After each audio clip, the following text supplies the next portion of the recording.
வெளியே போ.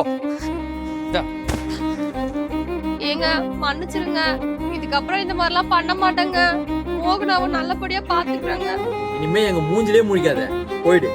சாரி மோகனா, சாரி மோகனா, சாரி மோகனா, சாரிங்க. கனவா? என்னாச்சு சித்தி, என்கிட்ட மன்னிப்பு கேக்குறீங்க? ஓஹோ, உனக்கு என்ன அந்த ஆசைல வேற இருக்கா? உன் வீட்டை பெருக்கடி, போடி. ஏய், சித்தி உன்னை வேலைலாம் வாங்குறேன்னு உங்க அப்பா கிட்ட சொல்லுவியா? சொல்லுங்க சித்தி. என்னது? சொல்ல மாட்டேன் சித்தி. அந்த பயம் இருக்கணும். ஏதாவது உங்க அப்பா கிட்ட உளறி கிளறி வச்சேன்னு வையே, தோலெல்லாம் உரிச்சிருவேன். ஐயோ, இவங்க அப்பா வராரு. ஏய், அந்த தொடப்பத்தை கொடு. இனிமே நான் பாத்துக்கிறேன். போய் டியூஷனுக்கு கிளம்பு. வேலை செஞ்சு கை கால்லாம் வலிக்குதே.